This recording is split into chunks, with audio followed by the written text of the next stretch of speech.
så vil jeg gerne begynde dagens debat, og jeg vil gerne ønske jer alle sammen velkommen på Psykiatrifondens vegne.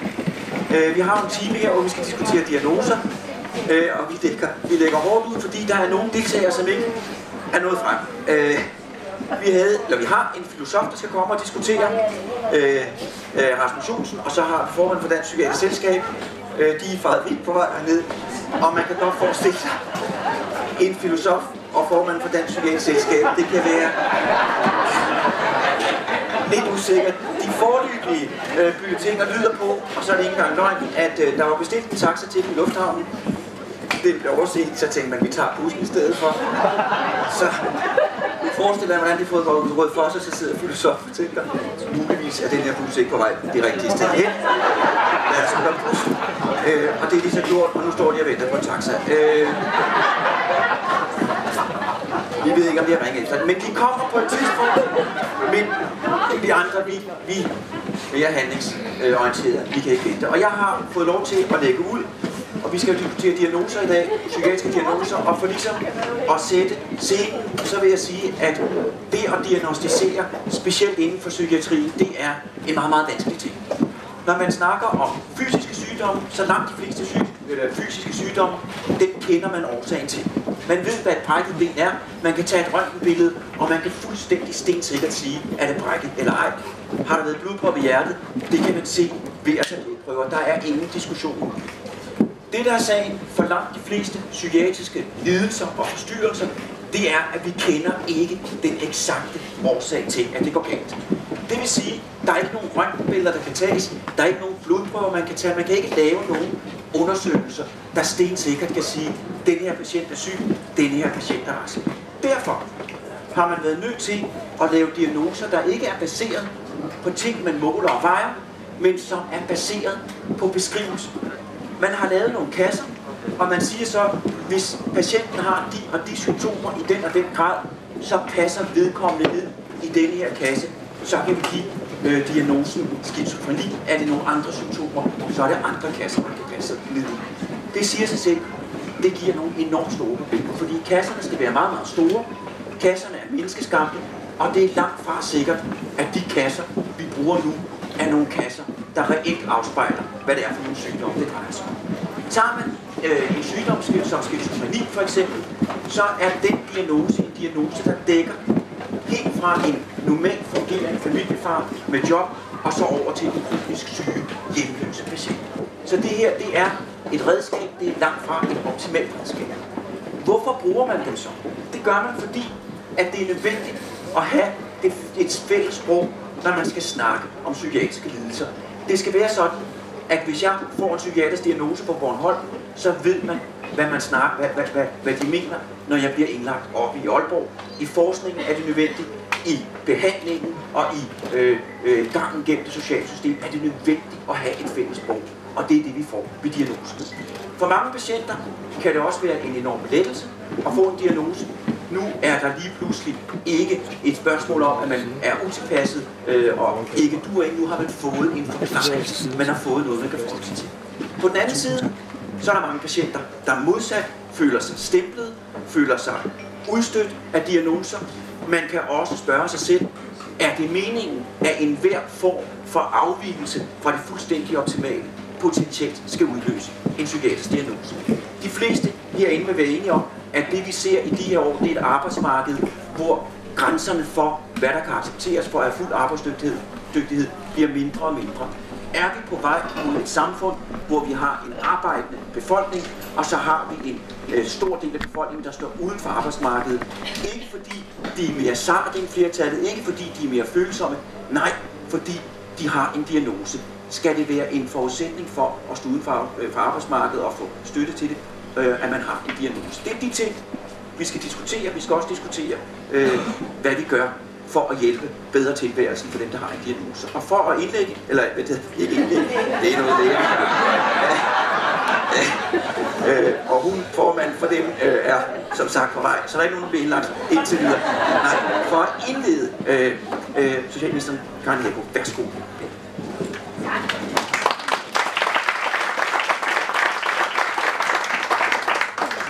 Jeg synes, at det var en... Kan I godt høre mig? Kan I godt. Jeg synes, at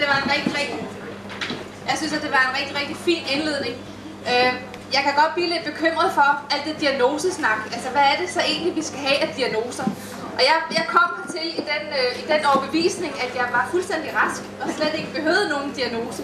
Og nu har jeg så siddet og kunne læse lidt på nogle af de her tavler, og så er jeg blevet sådan en lille smule nedtrykt faktisk. Ikke sådan, at jeg skal indlægges, men en lille smule nedtrykt, fordi det gik jo op for mig, at jeg så faktisk har en diagnose. Men jeg kan så også sige, at jeg ved jo, at den er midlertidig, fordi min enkeltfobi går ud fra meget, meget snart går over.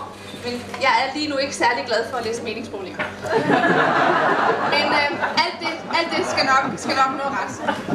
Jeg vil selvfølgelig rigtig gerne fortælle lidt om, hvad regeringen gerne vil gøre på psykiatriområdet.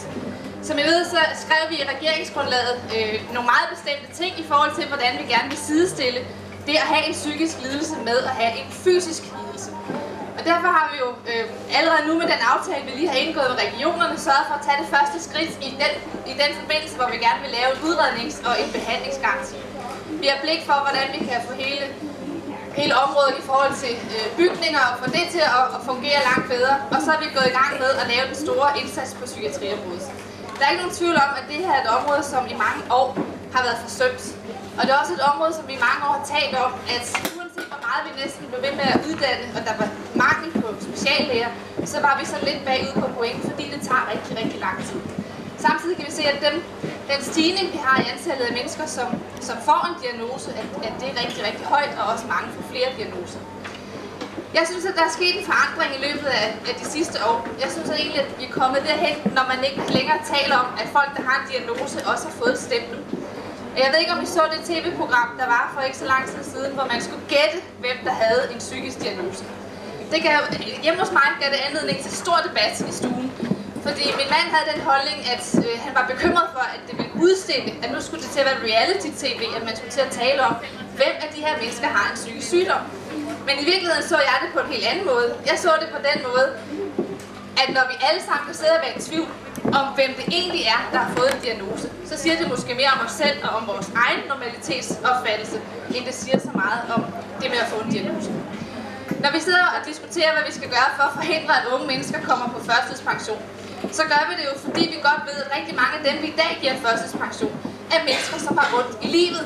De kan have en psykisk sygdom, de kan være psykisk sårbare, men det vi jo heldigvis ved, det er, at det behøver jo ikke at være livslangt. Og det behøver heller ikke at være noget, der gør, at man ikke kan fungere i hverdagen. Og derfor synes jeg egentlig, at jeg ser en udvikling, der gør mig optimistisk, for vi er gået fra det med, at hvis man først fik stemplet psykisk syg, så var man nede i en kasse, og så var der også lagt låg på, og der var sat søm i, og man var færdig. Og i dag synes jeg nok, at vi har en debat om, hvorvidt det normalitetsbegreb, vi har, de rammer, som vi sætter op for, hvornår man egentlig er acceptabel, at det er helt anderledes. Man kan sige, at efterhånden er der så mange, som får diagnoser og som er unormale, at det i dag vil nærmest er helt normalt at være unormal. Og det synes jeg egentlig er en god ting, fordi skal man have et rummeligt arbejdsmarked, skal vi have et fællesskab, hvor vi også tager ansvar for hinanden, så skal vi jo se på hinanden som mennesker og ikke som diagnoser. I gamle dage havde man jo naboskab, man havde fællesskaber, man havde venskaber, og i dag er rigtig mange af de ting erstattet af noget professionelt og noget fagligt, og der må være nogen, der har ansvar, og nogen, der skal tage sig af det.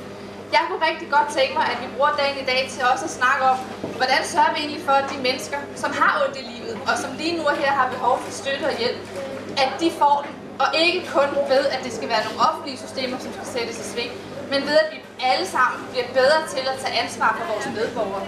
For vores bror og søster, for vores nabo, for andre, som vi ser har behov for en ekstra hånd. Det handler i virkeligheden om, at vi skal være mere tolerante, at vi skal være mere åbne, og at vi ikke skal lukke af, så snart vi ser noget, der er på kanten af det, vi vurderer til at være normalt. Så for mig ser jeg, der er en opgave både som regering, en opgave, vi deler med regionerne i forhold til at få tilbudt folk behandling, få uddannet de speciallæger, der skal til, få sat ind med den tidlige forebyggende indsats. Alt for mange børn går for lang tid og bliver alt for syge, før de får den hjælp, de skal have. Vi har masser af ting og problematikker, som er meget velkendte, og som vi diskuterer igen og igen, hvor vi drøfter, hvad kan vi gøre bedre. Det skal vi have fokus på. Men jeg synes også, at vi skal tage og bruge chancen til at tage en debat om, hvordan gør vi egentlig lidt mere for, at vi bare accepterer hinanden. Og at vi bliver lidt mere rummelige, fordi det tror jeg, der er behov for. Det skal være mine indledende ord, inden at jeg synes, at det vil være oplagt at få de andre på banen. Det bliver også meget sjovere, når der er flere. Det er rigtigt.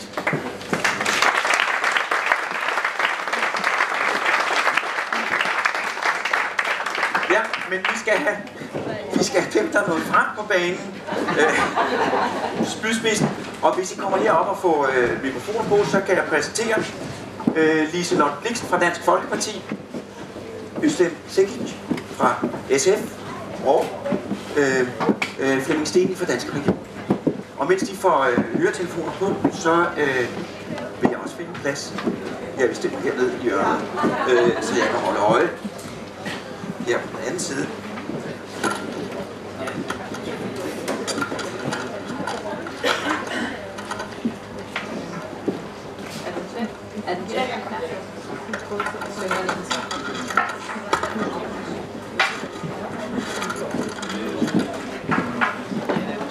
Filmer du? Ja, det var bare kameraet der, der står og optager.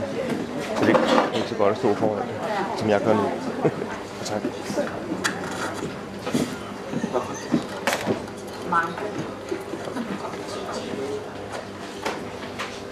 Jeg kan fortælle, mens mikrofonen bliver sat på, at sagen udvikler sig.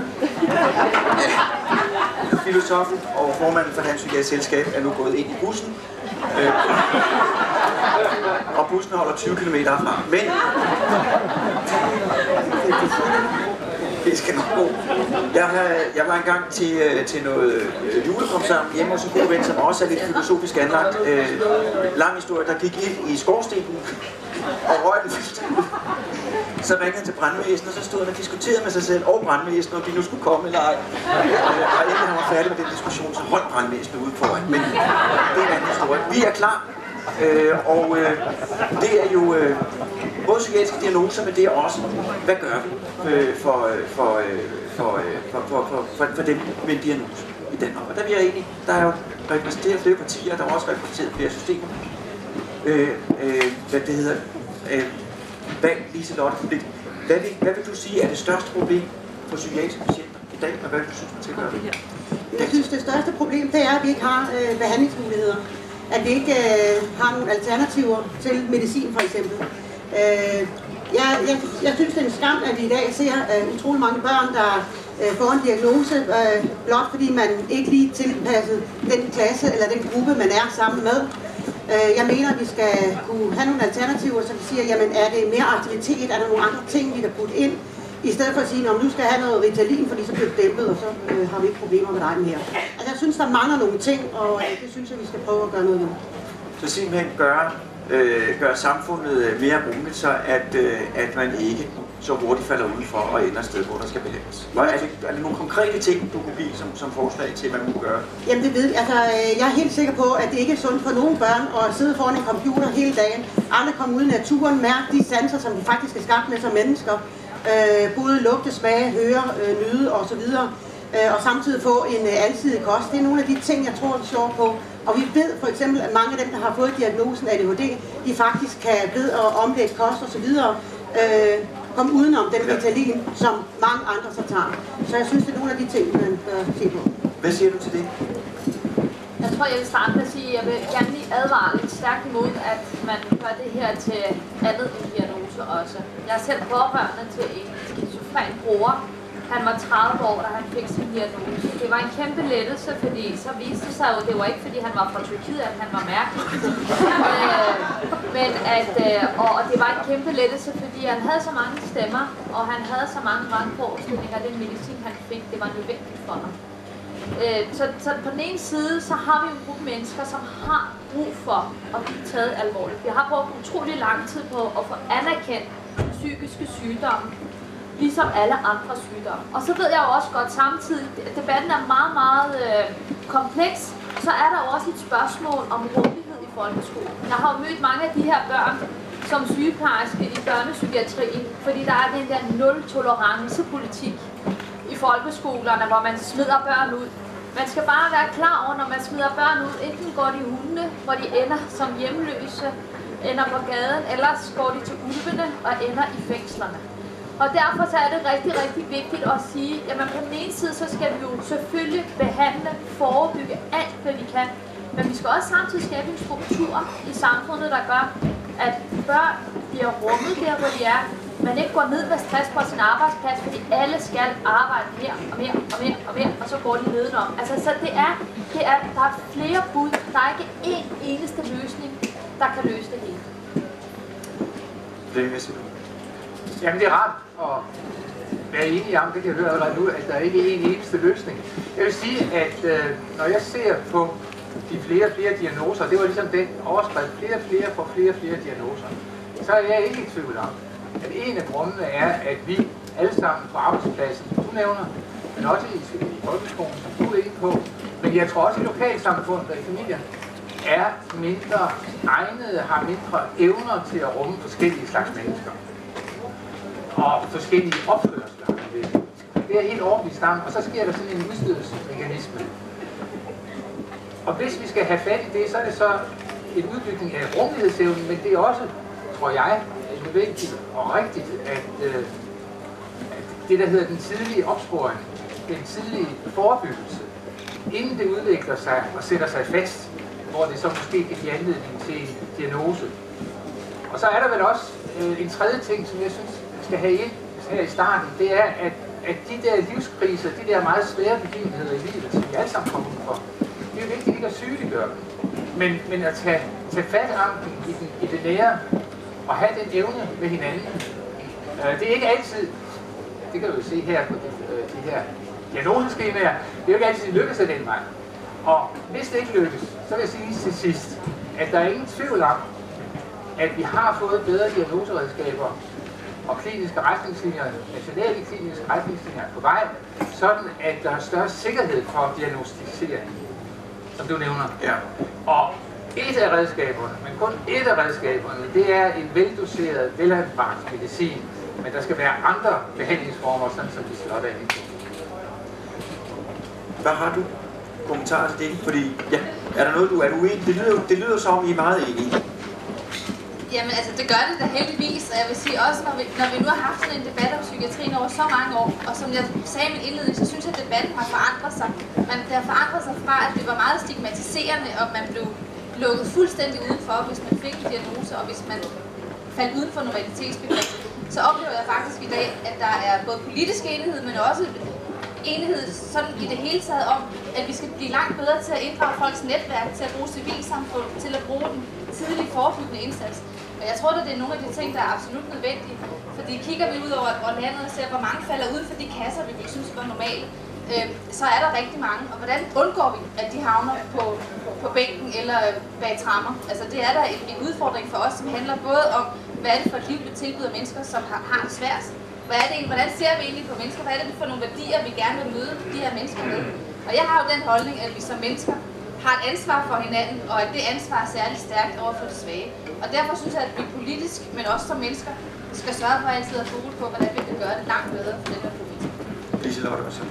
Ja, men jeg mener ikke blot, at vi skal diagnostisere alle sammen. Der kan jeg godt være lidt uenig. Selvfølgelig er der nogen, der har brug for en diagnose for at sikre, at de får en rette behandling. Men det er som om, at vi ikke kan tage andre mennesker blot, fordi de er anderledes. Jeg var frivillig for Muskelsvindfonden på Roskilde Festival for et år siden, og det var faktisk meget sjovt, fordi en af dem, jeg arbejdede sammen med i gruppe, han havde ADHD, og så var der 2 udviklingshæmmede, og så var der en på 18, og så var der undertegnet. Men vi var alle sammen vidt forskellige, og vi fandt jo ud af, hvem der gjorde hvad, og hvem der var god til hvad. En af de udviklingshæmmede var rigtig god til at tømme og vedligeholde saftevandsautomaten. Og hvorfor kan man ikke gøre det både i skoler og på arbejdspladser? Det er som om man ikke kan tage hensyn til, at man er anderledes. Hvorfor skal man have en diagnose? Fordi så bliver man stigmatiseret. Når der står i dine papirer, at du har en eller anden psykisk sygdom, jamen så har du fået stemplet. Vi ved, at der er folk, der ikke kan få flyvecertifikat eller noget andet, fordi de en gang i deres liv har fået en psykisk diagnose. Jeg kan godt forstå, at der er nogen, der siger, jamen så vil vi slet ikke ind i det her system. Og det er det, der er et problem. Ja. Altså, jeg er helt enig med dig i, at der er rigtig mange mennesker, der kan komme sig helt eller delvis. Og det skal vi også gøre en særlig indsats for. Jeg synes også, det er et problem, at de her diagnoser har man med sig hele livet, fordi det er en kronisk lidelse, siger man. Selvom mange steder rundt omkring i verden, der har man taget det af fra den kroniske liste, fordi at muligheden for at komme sig resten. Men samtidig så mener jeg jo også, at vi skal også passe på, at vi ikke gør det her til andet, hvor vi gør det kun til andet end de ikke-diagnose. Fordi det der er, det tager tit et skyld- og skamspørgsmål. Når man har et barn, som har en psykisk sygdom, så er der en langt større risiko for, at der er nogen, der synes, det er nok også fordi, at barnet kommer fra en mærkelig forælder. Ikke se lige moren, ej, er hun ikke også bare lidt hysterisk, og se lige faren, at han drikker også bare så meget. Altså, der er bare så meget skyld og skam i det, men hvis det er, at hvis barnet for eksempel har allergi, eller hvis barnet har feber, så er der jo ikke nogen, der spørger, hvis skyld det er. Og derfor så tror jeg også samtidig, at vi skal også få anerkendt, at man kan også være psykisk syg, ligesom man kan være fysisk syg. Jeg har mødt nogle piger, som har været så tynde, og de var bange for, at de tog på ved at spise en ært. Altså, så på den måde, så tror jeg også, at den anerkendelse skal vi have, samtidig med, at vi skal sige, at det er også en sygdom, vi skal behandle. Men jeg synes også, vi er også nødt til at diskutere, hvad er formålet med psykiatrien? Altså, jeg har jo talt meget for, at vi skulle have et formålsparagraf i psykiatrien, ligesom man har i USA. Er formålet, at man skal komme sig helt eller delvis, så må behandlingen også være derefter. Lige i øjeblikket kører der den historie med overmedicinering på Glostrup sygehus. Men er det det eneste sted? Nej. Alle dem, der arbejder med det, ved jo godt, det ikke er det eneste sted. Man tyr langt mere til medicin, og det er også fordi, at der er ikke den der selvkritik blandt lægerne, at medicin bliver ligesom løsning på alt. Der håber jeg, at vi når der, hvor Norge er, hvor man har ligestillet psykologer med psykiater, for ligesom at sige, at den terapeutiske behandling er lige så vigtig som den medicinske behandling. Jeg synes,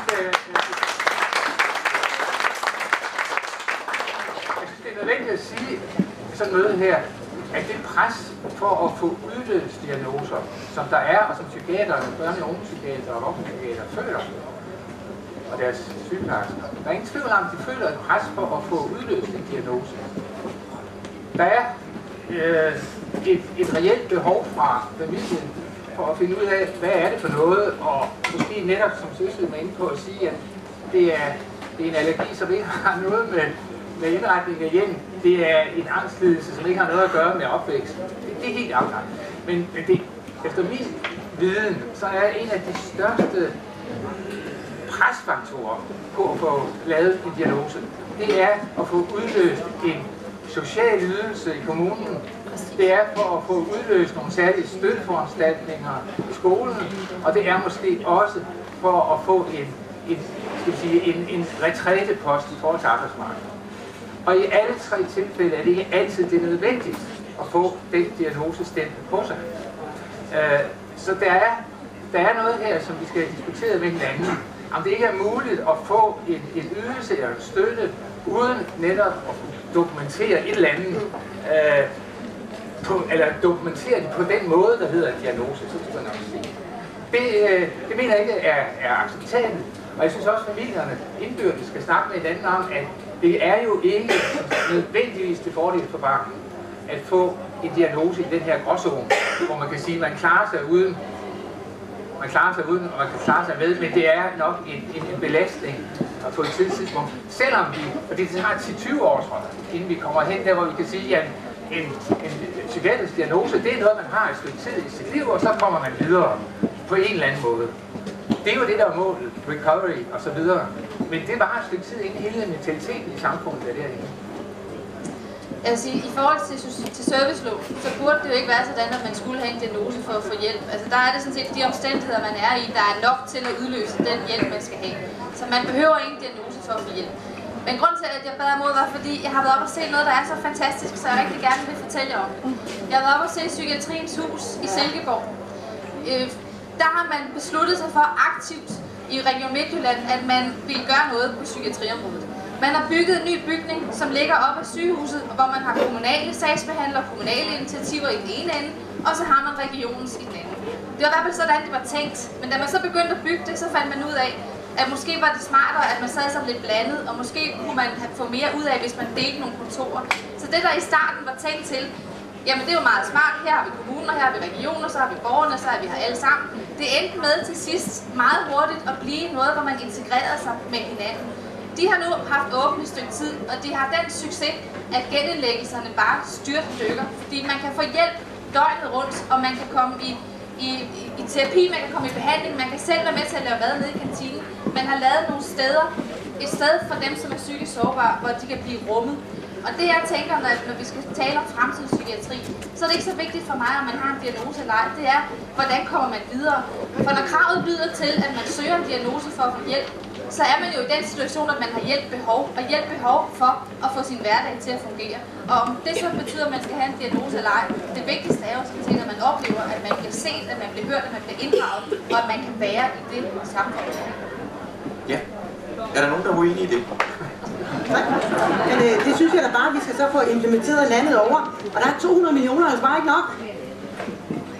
Men hvad kan man gøre konkret for at implementere det? Jeg tror nemlig, at ved siden af, det er også nævnt, at ved siden af en trang hos os i nogle tilfælde, og de sociale systemer, det er godt fastholdt, til at få udløst en diagnose, hvor det er unødvendigt for behandling og hjælp. Ved siden af det, så tror jeg også, at vi har et problem, og der er måske lidt uenig. Jeg mener faktisk, at vi har et problem i, at lægerne ikke altid er sikre på, at de kan henvise til en anden behandlingsform. De ved godt, den hjælper, men de er ikke sikre på, at den er der og tilgængelig i tilstrækkelig grad. Hvad taler jeg om her? Jeg taler selvfølgelig om, det tror jeg alle her i teltet ved, nogle samtaleterapeutiske behandlingsformer. Det er der for lidt af.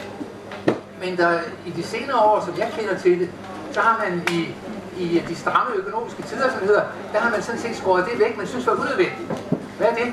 Ja, det er behandling ved hjælp af kroppen, altså fysioterapi, motion, idræt. Det er behandling ved hjælp af billeder og musik. Og det er behandling ved hjælp af alle mulige andre behandlingsformer. Og når jeg tøver her, så er det fordi, at den viden er ved at slippe væk fra vores politiske virkelighed, tror jeg, vi kan kalde det. Og derfor er jeg så knaldglad for, at vi i Social- og Psykiatriudvalget i Danske Regioner har sagt, nu bruger vi det næste halve år til ved hjælp af alle gode kræfter at få samlet den viden ind, vi har internationalt, netop internationalt og dansk, på hvad er der af andre behandlingsformer. Det må vi så kunne stille til rådighed. Det kan godt være, at i kommunerne i visse tilfælde, det er jeg sådan set ligeglad med. Altså det er bare vigtigt, at de er tilgængelige, de her mere brede behandlingsformer. Du spurgte, hvad er det, man så skal gøre? Jeg tror, vi er også nødt til at tage en diskussion af, hvad er det, ressourcerne skal bruges til. Der er ingen tvivl om, at psykiatrien mangler ressourcer, og derfor så har vi jo også i regeringsgrundlaget skrevet, at der skal være en ligestilling. Og ja, 200 millioner er der ikke nok, men hvem siger, at det er det sidste? Ja, der skal der langt flere penge til, hvis det her skal løftes. Men samtidig så er man også nødt til at diskutere, hvad er det, pengene skal bruges til. Lægerne siger altid flere sengepladser. Men man kan også godt bruge midlerne på en anden måde. Fordi det sidste, jeg har hørt fra Dansk Psykiatrisk Selskab, som er en bus et eller andet sted på Bornholm, de er på vej, det er, at de vil gerne have for 750 millioner 500 nye sengepladser. For 750 millioner kan du hyre 1.500 nye hænder i nærpsykiatri. Og man er også nødt til at diskutere, om vi skal have et psykiatri, som er inkluderet der, hvor borgeren bor, og som kan gå ind og hjælpe i forhold til at støtte med at blive ved med at fastholde sin plads i arbejdspladsen eller i uddannelsessystemet, så man på den, i egen bolig og på den måde sikrer, at borgeren faktisk bliver inkluderet der, hvor borgeren er. Men hvis man for eksempel kigger lidt længere væk, hvis man kigger til Vestlapland op i Finland, der gør man det, der har man jo en psykiatri, som er baseret så meget på, at de pårørende spiller en aktiv rolle. Og hvis man går ind og inddrager de pårørende i forhold til skizofrene patienter, der falder risikoen for tvangsindlæggelse, tvangstilbageholdelse, tvangsmedicin ned til 9%, hvor det modsatte er 42%. Der er over 1 million danskere, der er pårørende. Der er en kæmpe potentiale i de mennesker, hvis man vælger at bruge dem som en ressource og aktiv. Og Flemming, selvom vi er fra samme parti, nu er du fra Danske Regioner, så nu kan jeg bare høre på dig i dag. Der skal regionerne også meget mere på banen ind og sige, jamen, hvad gør vi i forhold til at inddrage de pårørende? Ikke kun inddrage, men også give de indflydelse ligesom med patienten. Samtidig med at få skabt en meget bedre koordinering med kommunerne, så vi arbejder til gavn for patienten. Men hvad gør man konkret for at inddrage de pårørende? Fordi min fornemmelse er, at rigtig mange pårørende vil gerne inddrage, vil gerne hjælpe. Altså, jeg vil rigtig gerne have en lovændring, der gør, at man siger, når man sidder med patienten i behandlingsplanerne, så skal man tage stilling til, hvorvidt pårørende skal inddrages. Ikke pålægge, at det skal det, fordi der er også nogle borgere, der ikke ønsker det. Men der er jo mange, det er jo også et spørgsmål om kultur, der er mange måder at spørge. Jeg kan jo spørge dig og sige, prøv at nu skal vi have en pårørende samtale. Selvfølgelig, du er over 18, du er myndig, du kan sige nej. Jeg har også godt som plejepersonale sige til dig, vi skal have en pårørende samtale. Hvem har du lyst til, vi ringer til? Derfor så skal den kulturændring også i gang. Alt handler ikke om ressourcer, det handler også om kulturen på diverse arbejdspladser. Det kan vi være helt enige om. Men så vil jeg bare sige, der er jo ligesom to grupper. Der er den der gruppe svært syge, som kræver indlæggelse, som der bliver brugt rigtig mange ressourcer, som er meget synlige. Og så er der den her store gruppe i grænselandet, som jo er dem, der ikke passer nok ind til at få et arbejde som arbejdsmarked selv i dag. Og for mig at se, der er det et meget, meget stort problem, at kravene til arbejdsmarkedet, de bliver så meget højere, så den her gruppe bliver større og større. Hvad kan man konkret gøre for både de private og de offentlige erhverv og sørge for, at de her mennesker har en mulighed for at bidrage produktivt til gavn og glæde for sig selv og samfundet? Og først Karen, og så tager vi med. Nu får jeg lov at svare igen, og det handler endnu en gang om den fantastiske tur, jeg havde i Jylland, hvor jeg udover til Psykiatrien Hus faktisk også var over at se en virksomhed, som har udviklet noget, der hedder Code of Care. Code of Care betyder, at i den virksomhed, der har det som værdigrundlag, at de gerne vil tage socialt ansvar. Jeg tror, at der er enormt potentiale i virksomheder, der udvikler sådan nogle Code of Care-træk. Fordi rigtig mange forbrugere vil sådan set gerne købe et produkt, man ved er bæredygtigt, at der har været mennesker med til at lave det, fremstille det, som har haft det svært. Jeg tror, at sådan nogle ting vil virkelig kunne få meget luft under vingerne. Helt konkret var jeg oppe og se Creative Company, som ligger i Holstebro, og som laver alt muligt sådan noget børnelegetøj. De havde en politik om, at de ville have 15% af deres medarbejdere skulle være kommet ind på andre vilkår. Og det vil sige, at de tog nogen ind, som var førtidspensionister og som gerne ville tilbage til arbejdsmarkedet. De tog nogen i arbejdsprøvning. Jeg mødte en kvinde, som havde haft 5 blodpropper i hjernen. Jeg mødte psykisk syge, som har været helt uden for alting, og som var blevet sluset langsomt ind. Og det, der var så fantastisk ved den her virksomhed, det var, at de havde valgt det som en vækststrategi. Fordi de sagde hos os, der bliver medarbejderne meget mere produktive, virksomheden bliver meget mere glade, hvis vi er socialt ansvarlige og hvis vi er inkluderende. De havde fællesmøder første mandag i hver måned, hvor de gav blomster til de medarbejdere, som var rykket videre i deres proces. Jeg tror, at sådan nogle virksomheder og få sådan nogle tanker udbredt til, hvordan kan man i virkeligheden gøre det hipt at være menneskelig og tage ansvar også for hinanden og for andre. Og det, der var rigtig spændende ved at snakke med dem, det var, at de vidste jo godt, at de var sådan lidt en flagskibsvirksomhed.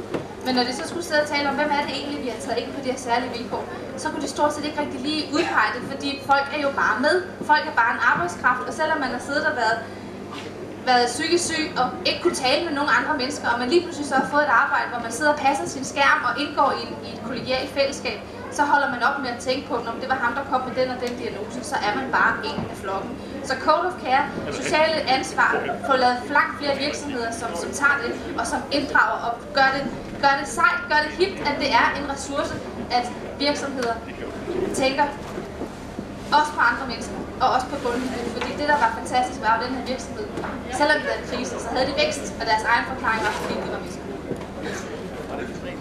Jeg vil bare sige, at nu sidder jeg jo fra Danske Regioner og sådan noget, men det vi snakker om nu, det er altså en fælles opgave for kommuner og regioner. Det synes jeg er hele den der forestilling om, at man kan lave en rigtig, rigtig god behandlingspsykiatri i regionerne, og så kan man lave en rigtig, rigtig, rigtig god socialpsykiatri derovre i kommunerne, og så er det fint. Det er helt forkert, for det er et menneske, og dem, der har lidt længerevarende lidelser, de har brug for både lidelser fra regionen og fra kommunerne. Hvis det ikke hænger sammen, det hedder tit socialpsykiatri og behandlingspsykiatri. Hvis det ikke laves én plan, og det er også til Folketinget, det er ikke noget, at det sidder i det ene ministerium, og det andet ministerium, og det tredje ministerium, og også arbejdsmarkedsministerium. Det duer ikke for de mennesker, det drejer sig om. Og så vil jeg sige omkring på arbejdspladserne, så egentlig, det er kommunerne jo inde med deres jobcenter. Men det er fagbevægelsen også. Og det er virksomhederne også, som du taler om, og det er helt enig i det, du siger. Og hvis de ikke finder sammen, jobcenter, arbejdsgiverne og fagbevægelsen, om at få set evnerne, og det er det, der er hele humlen til her, få set de mennesker, få set deres evner, og ikke alle de der småskavanker, vi alle sammen har, og nogen har større. Men for at se de evner, der er, at få det passet ind, så de bliver en værdi for arbejdsfællesskabet og for firmaerne, eller for kommunen, hvis det er en kommunal arbejdsplads, så kommer vi ingen vegne. Så sidder vi og snakker om mere eller mindre piller, hvad der er utroligt vigtigt. Men det er ikke det, der for alvor hjælper at få folk med psykisk sårbare sind ind i samfundet sammen. Du spurgte, hvad gør man? i forhold til at de her mennesker, der bare sejler rundt. Bare for at gå tilbage til min bror. Han har været i kontanthjælpssystemet i al sin tid, indtil han fik sin førtidspension. Og det var faktisk en fest, da han fik det, fordi at Tom var vi egentlig lettet over, at først og fremmest, at han ikke skulle være ude for alle de sanktioner. Socialpolitikken de sidste 10 år har været baseret på straf og sanktioner. Og der er man nødt til ligesom at sige, det gør vi jo som af de her udviklingsforløb i førtidspensionsreformen, hvor vi siger, at de mennesker, der er syge, der er en grund til, de er syge. De skal ikke straffes for, at de er syge. Hvis de ikke kan dukke op til den samtale hos socialrådgiveren, så skal vi da finde ud af, hvorfor de ikke kunne dukke op, frem for at sige, du dukkede ikke op, nu tager jeg sgu halvdelen af din kontanthjælp. Og derfor så bliver det jo, som Flemming også siger, helt afgørende, i stedet for at socialrådgiveren sidder med sin plan, psykologen sidder med sin plan, egenlæge sidder med sin plan, jobcenter sidder med sin plan, at der skal laves én plan, én gang, én koordinerende socialrådgiver, så man i fællesskab kan gå ind og lave nogle forløb for den her borger, som ikke skal kastes rundt og ikke skal banke hos alt muligt for at få hjælp. Nej, hjælpen skal samles et sted i de her rehabiliteringsforløb, så man kan hjælpe borgeren videre. Fordi vi tror grundlæggende på, at mennesker kan komme sig helt eller delvis, hvis de fik den rette hjælp. Og det siger i øvrigt Ankestyrelsens læger selv, at mange af dem, der endte på førtidspension i dag, er jo også endt der, fordi behandlingsmulighederne var ikke udtømte. Så det var jo sådan med den tidligere regering, hvis du havde en depression for eksempel, og du var mellem 18 og 37 år, så skulle du betale for din psykolog. Nej, så fik du tilskud, hvis du var 38, så skulle du betale selv. Det svarer lidt til, hvis man sagde til kræftpatienter, du er 38 år, du må selv betale for din kemoterapi. Det kunne vi aldrig finde på. Den aldersbegrænser har vi ophævet. Altså, så der er også at give muligheder for, at folk kan. Det ikke bliver økonomien, der afhænger om, du kan få den hjælp. Men der er en koordinering. Det er alt afgørende, at kommuner og regioner kan spille sammen. Så Liselotte, og så er der mulighed for at 37-års grænse var du selv med i. Det var satspulje, og det var også satspuljen, alle partierne undtaget Enhedslisten, der går med til, at alderen skulle ophæves. Det har vi været enige om, så det er ikke blot, fordi der er kommet en regering. Men når vi nu taler om alle de her ting, der bare ikke hænger sammen, så håber jeg, at man i den psykiatriplan, som vi også er enige om, der skal laves, tager højde for de her ting og beskrive, hvad der skal ske. Og ikke kun et år frem, men hvad er målet? Hvad vil vi? Hvor er vi om 20 år? Uanset hvad det koster. Jeg er bange for, at man kommer med noget, der siger, og vi tør ikke satse så meget, fordi så kræver man penge på bordet. Men at man siger, hvad er det optimale i psykiatrien, uanset penge? Og så må vi tage et lille mål ad gangen. Det håber jeg. Jeg er bare bange for, at det ikke er den plan, vi får. Fordi vi bliver nødt til at sikre det.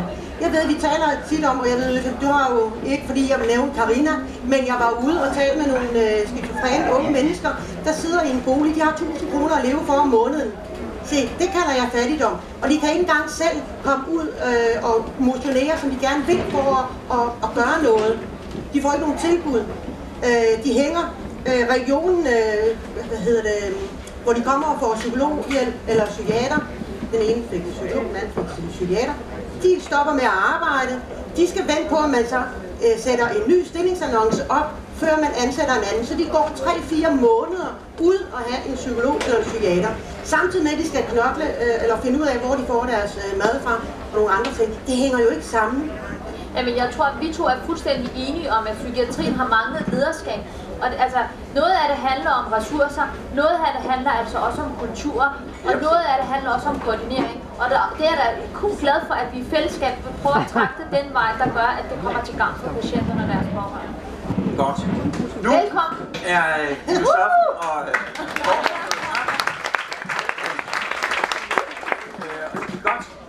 og vi har jo diskuteret og debatteret, og vi var ved at lægge an til, at der kunne være spørgsmål fra publikum. Man kan sige, at det vi, nu må jeg rette mig, hvis jeg siger noget forkert, det vi er blevet enige om, det er, at det vi mener lidt, det er jo, at det er vigtigt med tolerance. Der er en stor gruppe af patienter, som ikke er voldsomt syge, men som alligevel ikke er raske nok til at fungere optimalt, som ligger i et grænseland, og det grænseland skulle gerne flyttes ind i en erhvervsaktivitet. Jeg ved ikke, om jeg har noget selvstændigt, jeg gerne vil sige inden, eller om jeg skal udsætte jer for spørgsmål på publikum. Jeg beklage, at det er sådan her. Jeg har fortalt, hvorfor det var fuldstændig uden for jeres... Ikke evne. Jeg er meget stressramt nu, og vi har aftalt en debriefing på vej hjem. Jamen, jeg har fortalt om, hvordan at når man sætter formand for Danske Psykiater og en filosof til at komme fra lufthavnen og herinde, så må det gå galt. Og det gjorde det, og vi er meget glade for, at I kom frem, og der er ikke sket nogen ulykke undervejs. Godt. Er der nogen blandt publikum, der har et spørgsmål? Det er der ved herren. Spørgsmål. Hvordan kan det være, at det er så svært, når man er enige om, at psykiatrien det skal fremmes mere? Hvorfor er det så svært at få psykiatrien ligestillet med andre områder, så de kommer på finansloven? Det er det ene. Det andet, det var hensyn til at få psykiatriske og andre med handicap ind på arbejdsmarkedet. Så var vi til stede i går ved overrækkelsen af MIA-prisen. MIA-prisen, det er jo en, der arrangeres af Institut for Menneskerettigheder, hvor man præmierer virksomheder, der sørger for at mangfoldiggøre arbejdspladser. Så hvis man kan være med til også at sige, som vi gør med varer, der kommer andre steder fra, den virksomhed, den gør faktisk noget for den, omkring den sociale dimension. Så 2 spørgsmål. Hvorfor ikke komme på finansloven med psykiatri, ligestille alle andre specialer, og hvordan kan man markedsføre mere af virksomheder og offentlige institutioner også et ansvar omkring arbejdsmarkedet? Kunne alle høre spørgsmålet? Godt. Er der nogen, der er... Jeg vil godt byde jer, fordi det er egentlig kerne i det, du siger, det er hvorfor at den ikke tidligere kom på finansloven. Nu er den jo begyndt lidt.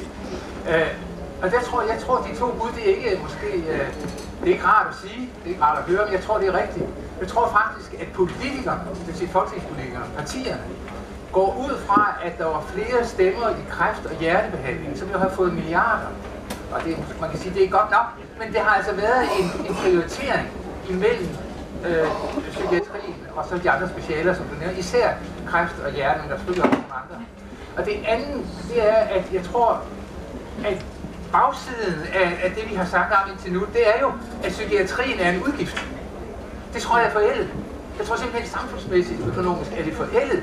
Altså man tror hele tiden, nu bruger vi 400 millioner der til psykiatrien, og nu bruger vi 200 millioner, det er ikke svar. Men hvis vi kigger på, det er det, der ligger i vores snak, hvis vi ser på, hvad det afbøder af sociale problemer og arbejdsmarkedsproblemer osv., så er der en række beregninger, der viser, at mange indsatser netop på den her gråzone, som det er ikke særlig rart ord, men altså hele den her gruppe, som ikke er stærkt skizofrene for eksempel, der er der et samfundsøkonomisk overskud. Men det tror jeg ikke Folketinget eller politiske partier rigtig har fået ind i. Det har været min kongstanke i 5-10 år, at det faktisk ikke er forkert at betragte som en udgift, hvis vi kigger det ovenfra. Ja. Jeg vil sige, man kan jo sige meget om dem der inde i Finansministeriet. Og der bliver også sagt meget om det der regnetegn inde i Finansministeriet. Men der er en ting, der er helt sikkert, og det er, at vi afholder ikke udgifter, uden at de er på finansloven. Og derfor så er psykiatri og udgifterne dertil naturligvis også på finansloven. Jeg ved godt, der er noget debat om, hvorvidt når noget er satspuljefinansieret, om det så er finanslov. Men altså, vi har kun ét regnskab, og det hedder finansloven, der skal slås 2 streger under. Så var der den sidste pointe, som drejede sig om, hvad gør vi egentlig for at fremme det?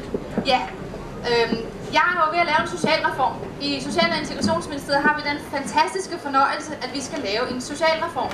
Det bliver ikke en reform ligesom reformen af førtidspension eller kontanthjælp eller flexjob, som kommer som et samlet udspil, der bliver lagt frem. Socialreformen er sådan en gennemgåing af hele politikområdet på socialområdet. Lidt ud fra samme problemstilling, som vi startede med. Vi har ikke rigtig nogen inden for socialområdet, nogen diagnoser eller nogen specialisering. Vi har bare lidt af det hele, der virker, og folk vil sige, at de kan alt muligt. Vi har behov for at vide langt mere, hvad er det for metoder, der virker, hvad er det folk kan, og hvor går grænserne imellem de forskellige fagligheder. Og så skal vi også inden for socialområdet satse langt mere på den forebyggende og den rehabiliterende indsats. Så den kongstanke, du har haft i årevis, jeg kan så glæde dig med, den står i regeringsgrundlaget, og vi laver en socialreform, som skal have fokus på lige præcis det forebyggende, fordi, som jeg sagde indledningsvis, så handler det her om, hvordan vil vi gerne behandle mennesker, ud fra hvad for nogle værdier vil vi egentlig gerne selv måles, og det er ud fra for mig, at vi har et ansvar for hinanden, og det ansvar er særligt stærkt for dem, som er svage. Men det handler også om, at der er god økonomi i et godt liv. Så uanset om man kigger på økonomien eller værdierne, så er det det, vi skal. Så var der et spørgsmål til herren, t-shirten dernede bagved. Ja, jeg hedder Andreas Billen, og jeg kommer fra Sind. Og derfor så jeg er meget glad for, at man nævner pårørende. som nogen, der skal gå mere aktivt ind. Jeg har ikke rigtig hørt, at de frivillige er blevet nævnt. Jeg synes, har du det? Jeg har ikke hørt ordentligt efter. Beklager. Jeg har heller ikke hørt. Men jeg synes, man skal overveje nogle af de dilemmaer, der er omkring det. Netop det der med grænsen, hvornår går pårørende og frivillige organisationer ind og overtager professionelle roller. Jeg sidder nogle gange i dilemmaer omkring at få nogle henvendelser, hvor jeg egentlig ikke føler mig kvalificeret til at stille noget op med det. Fordi det hører altså ind under nogle professionelle. Men den adgang er der bare ikke, på grund af mange af de problemer, I har nævnt. Så jeg kunne godt tænke mig at stille et spørgsmål til, hvad er der af overvejelser? Fordi det er meget let at sige, at vi skal støtte det frivillige arbejde, og vi skal gøre pårørende inddragelse større. Men man skal også være opmærksom på de faldgrupper, der er i det. Og det er selvfølgelig ikke fordi, at jeg siger, at det skal man ikke, fordi som repræsentant for både frivillige og for pårørende, og sådan set også for brugere selv, så er det noget, som jeg også har savnet rigtig meget. Det ved jeg ikke, Anna. Har du nogle ting at bidrage med? Jeg synes, det bliver lidt svært. Vi bliver jo tit bebrejdet, at vi ikke inddrager pårørende i tilstrækkelig omfang. Og det kan godt sådan for os, der arbejder derude i den kliniske hverdag. Ja, men det er slet ikke det, jeg er uenig i. Altså, jo mere, jo bedre. Ja. Det jeg bare savner nogle gange, det er, at man på den konto kan komme til at sætte folk i nogle meget svære situationer, hvor pårørende begynder at skal ind og påtage sig professionelles roller som bostøtter, eller som dem, der tager ansvar for medicin osv. Fordi de jo selvfølgelig vil gøre alt, hvad de kan for at hjælpe. Jo mere pårørende inddragelse, jo bedre, men der ligger bare nogle faldgrupper i det. Og det du mener lige nu, det er, at de kommer til at overtage nogle roller, fordi det der er ikke ressourcer til at tage sig af. Det er jeg sådan set fuldstændig enig med dig i. Ja. Men jeg synes bare, man savner lidt overvejelserne i det. Og så kan jeg sige, lige nu, når jeg kapret den her, det er jo altid meget rart, ikke? Så vil jeg sige, nu diskuterer I midler, og I diskuterer satspuljer, og I kan snakke finanslov eller ej, men det er jo et faktum, at vi er oppe på nu, at de 10% af midlerne til psykiatrien, der er satspuljefinansieret. Og det er ikke fordi, vi siger nej tak til dem, men vi kommer ikke udenom, at det ikke er nogen langsigtet planlægning. Det er, lidt noget med, at man kan komme med en pose penge og sige, nu vil vi gerne støtte det, nu vil vi gerne støtte det. Og det gør jo, at vi ikke får den her virkelig sådan grundfunderede oversigt over, hvad er det, vi vil gøre, hvad er det, vi gerne vil prioritere på lang bane. Og det er jo det, vi håber på, der kommer ud af det her regeringsudvalg, psykiatriudvalg i regeringen. Ikke? Fordi der er satspuljen altså ikke super smart. Men jeg forstår faktisk godt hans spørgsmål. Du forstår godt spørgsmål. Det er jeg glad for. Det er Jeg ved, at man i Københavns Kommune er begyndt at arbejde på, hvordan er det, man sammen med de frivillige kan gå ind og lave nogle aftaler. Sammen med de fællesskab, fordi der er rigtig mange steder, hvor de frivillige gerne vil byde ind. Og det synes jeg også, de skal have lov til. I Norge har man jo faktisk gået skridtet videre. Når man sender ting i udbud, så siger man også, at antal procent skal gå til de frivillige, altså til civilsamfundet, som selv kan byde ind. Ikke? Og der gør man det, fordi at der er de problemer. Så går man ind i fællesskab og kigger på, hvor er det, de frivillige kan gå ind og supplere. Hvor er det, de frivillige selv siger fra. Og det er faktisk en rigtig god måde at løse det på. Jeg synes også, man kan, hvis man kigger på, jeg ved, at Dansk Sygeplejeråd, FOA, nogle kommuner også har lavet sådan en sådan en frivillighedstrepart nærmest, ikke? Hvor man i fællesskab sætter sig ned og laver nogle rammer for selve arbejdet. Og det synes jeg faktisk er vejen frem, hvis det er både, at de frivillige ikke skal bruges til det, samtidig med, at man også stadigvæk sørger for, at de frivillige bliver inkluderet og også kommer til at få indflydelse. Så var der et spørgsmål her. Jeg hedder Janne Heitmann, og jeg er psykiatriordfører for Venstre. Og jeg anerkender og glæder mig over, at der er afsat ekstra 200 millioner. Vi ved alle sammen, at der mangler omkring 1200 varme hænder i psykiatrien. De 200 millioner, der er afsat, de rækker cirka til en tredjedel. Hvad gør vi med de sidste 2/3? Så kan jeg godt tænke mig lige at følge op på din pointe omkring finansloven.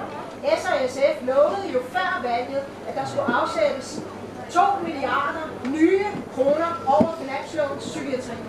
De penge har vi overhovedet ikke set noget til, for sandheden er jo, at psykiatrien er finansieret over satspuljen, fuldstændig som den har været de foregående år.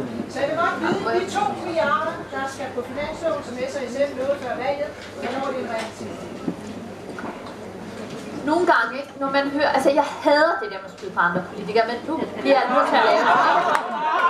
Jeg vil bare lige sige, nogle gange, så bliver man bare faktisk lidt i tvivl om Venstre nogensinde kommer til at påtage sig et ansvar for, hvordan tingene står. Jeg kan huske, da Jakob Axel var sundhedsordfører, der gik ikke en dag, hvor man åbnede avisen, hvor man kunne læse psykisk syge i samme sætning med kriminelle og farlige.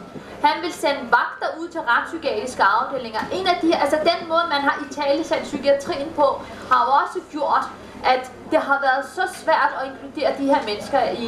Og i forhold til det konkrete spørgsmål, det er da fuldstændig rigtigt, at vi gik til valg på, at det skulle være 2 milliarder. Det vi glemte at sige til befolkningen, det var, at der skulle 90 mandater til, før de løfter kunne blive til noget. Og når man sidder i en regering, så skal man kunne bøje sig over for hinanden og kunne finde en kompromis. Kompromiset er så blevet det, der er blevet. Men jeg er enormt stolt af, at det står i regeringsgrundlaget, at der kommer en ligestilling af somatikken og af psykiatrien. Vi skal stadigvæk huske på, at 90% af midlerne bliver, nu ved jeg, altså jeg håber det er 90, nu læner mig op af de tal. Jeg er ikke sådan helt god med de der tal, har folk nok oplevet. 90% af midlerne bliver finansieret via finans, så er der 10% via salg. Men i SF, der arbejder vi for, at så meget som muligt kommer på finansloven. Fordi der er også signalværdien i, at man diskriminerer psykiatrien. Så er der et spørgsmål dernede.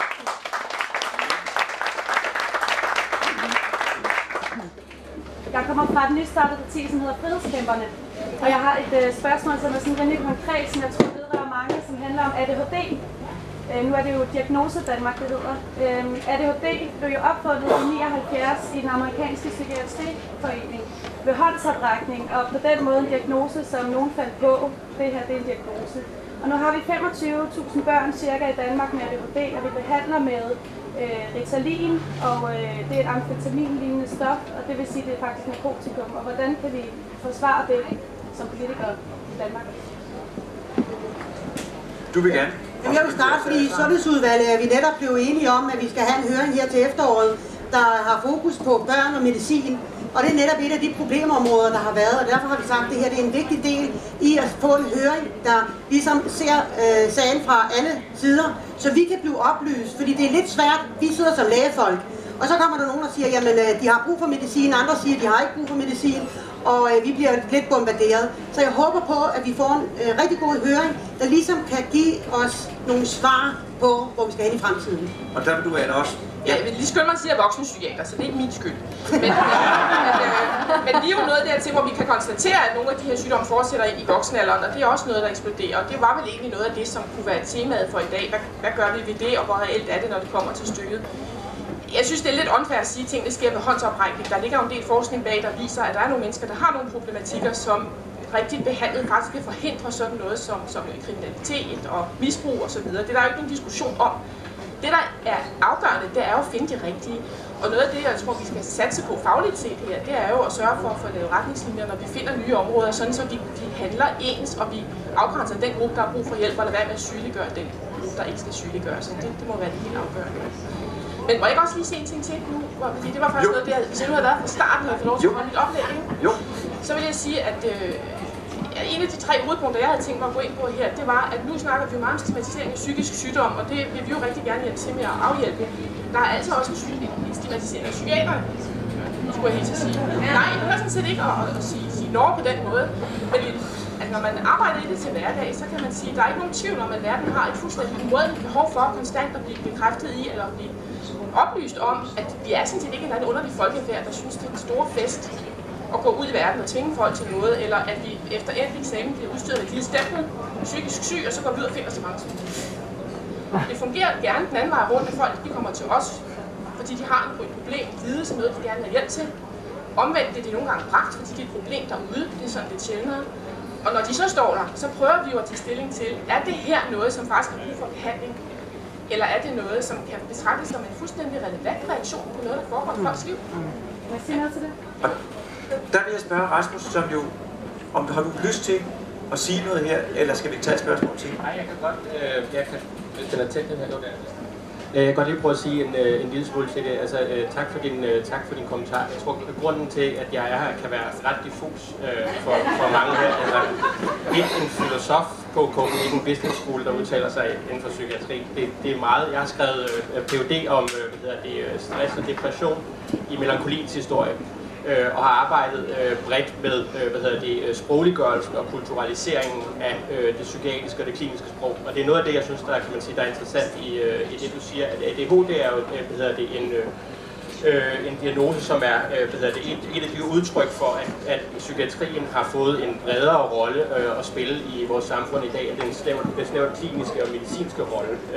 Og ADHD er måske også en af kerneeksemplerne på, at vi har fået meget svært ved at tale om lidelse, som ikke er patologisk. Og en af de ting, som jeg ville have udfordret med, hvis jeg ligesom havde fået tiden her, der var kommet en taxa til at starte med, det var at sige, hvordan kan vi igen finde rum for at tale om lidelse, som ikke skal behandles medicinsk. Altså i forhold til ADHD er det jo interessant overhovedet at begynde at tale om, hvad betyder attention i ADHD, ikke? Attention Deficit Hyper Disorder står det for. Hvad betyder attention? Hvad betyder begrebet opmærksomhed i den her sammenhæng? Hvordan optræder det i den her sammenhæng? Hvordan hænger det sammen med en politisk diskurs, som i høj grad handler om, hvordan vi begynder at lave økonomiske termer for vores indre liv med ressourcer, indre potentiale osv., som skal udleves, ikke? Så psykiatriens udfordring i den her sammenhæng er også, at psykiatriens sprog ikke længere blot er et medicinsk sprog, men også er blevet et politisk sprog. Og hvordan skaber vi rum, så at sige, for det er en af mine spørgsmål. Det synes jeg måske noget af det, du peger på, kan være en spænding i ADHD-diagnosen. Tak skal du have. Nu er klokken helt. Vi vil godt fortsætte lidt nu, men Østlem bliver nødt til at gå. Så jeg vil sige tusind tak for indsatsen.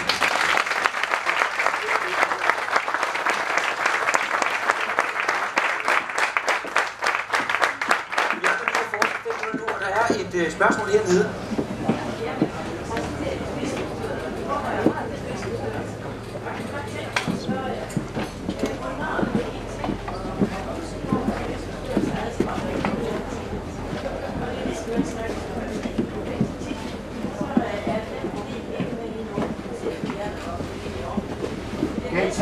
Det kan vi slet ikke høre. Ja.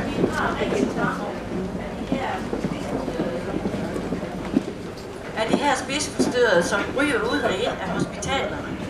Og når de har gjort det tit nok, så går de ud og finder en privat psykolog, for nu har vi prøvet det her så mange gange. Og hvem er det så, det betaler? Det må man selv, for der er ingen bevilling der ellers. Det næste er, hvornår har man tænkt at gøre noget ved BED, som det overhovedet ikke, og det er overspidset, som det overhovedet er noget behandling til i Danmark i dag. Hvornår har I tænkt at gøre noget ved det også? Spørgsmålet går på, hvornår har man tænkt sig, ifølge spørgen, inden for psykiatrien og anerkendt spiseforstyrrelse som en psykiatrisk lidelse, og hvornår har man tænkt sig at gøre noget ved BED og overspisning inden for psykiatrien? Og du er velkommen. Ja. Jamen, jeg vil jo sige, at vi er nogle politikere, der har taget sygdommen til os. Vi er nogle politikere, som også har sat penge af til både BED, men også andre spiseforstyrrelser. Det har vi gjort med satspuljen her sidst. Så der er sat nogle mål af, men det kunne godt være meget bedre. Og vi kunne også godt gøre brug af nogle af de private, som jeg så kan skyde over til regionen og sige, hvorfor bruger man ikke nogle af de pladser, de private de har? Hvad siger du til det? Det gør vi også, hvis de er overhovedet. Altså, med min viden er der ikke nogen hverken læge eller politisk modvilje mod det. Men det helt afgørende, det er i dit spørgsmål, det er, at du siger, hvorfor bliver den ikke anerkendt som psykiatrisk lidelse? Jamen, den skal anerkendes som lidelse. Jeg er sådan set ligeglad, om den er somatisk, kan du se, en psykiatrisk. Og det tror jeg ikke, de har gjort. Det er jo en dødelig lidelse for anoreksiens vedkommende. Og her er det et rigtig godt eksempel på også, at ved siden af den medicinske behandling, er det også nødvendigt at have en løbende psykoterapeutisk behandling, så længe man er indlagt. Og der, hvor jeg ser de helt ulykkelige skæbner, det er der, hvor man sådan set forlader sygehuset i en rimelig god tilstand, både psykisk og fysisk, i hvert fald fysisk, men hvor der ikke er et ordentligt tilbud til at fange op. Og det der specialiserede, og det må man sige, det er sådan lidt specialiseret. Ja, vi skal simpelthen have nogle specialiserede institutioner, som kan opfange forskellige unge som har forskellige lidelser, lige bagefter 1-2 år, og så kan de ligesom gå ud i almindelig kommunal støtte. Men der er jo nogen, vi har lige været ude at besøge psykiatriafdelingen på Rigshospitalet. Der er et privat tilbud, man vil ikke bruge det, for det koster for mange penge, siger man. Og det vil sige, at der er altså nogen, der har været indlagt i årevis på Rigshospitalet, anorektikere, som ikke har noget at blive udskrevet til. Fordi regionen ikke laver en aftale. Nu er tiden ved at være gået, og jeg skal opsummere, og jeg må sige, at jeg synes, det har været en dag, som ikke har været præget af fuldstændig afgrundsdybe uenigheder, og det er jo godt. Det afspejler det faktum, tror jeg, at vi alle sammen godt ved, at det der med psykiatriske lidelser, psykiatriske ubalancer, det er jo sådan en glidende overgang, og det der er vigtigt, det er, hvornår går man over i den tilstand, hvor det ikke længere fungerer for en. Og det som er det, jeg hører, der bliver sagt grundlæggende af rigtig mange, også hernede fra, det er, at det er stadigvæk det store problem, at der er for lille tolerance, der er for lille rummelighed over for de folk, som ikke, også folk, som den ene eller den anden grund ikke lige passer ind i det, man skal passe ind i. Så det er positivt, at der er en bred enighed, og det er jo også trist, at den brede enighed ikke har bragt os videre. Men det er en understregning af, at vi må alle sammen sørge for at arbejde med for at øge den tolerance så meget som muligt, fordi det er godt både for landet og for patienterne. Og med disse ord vil jeg sige tusind tak, fordi I kom alle sammen. Og til publikum for god ord og god stemning i teltet, og rigtig god godt.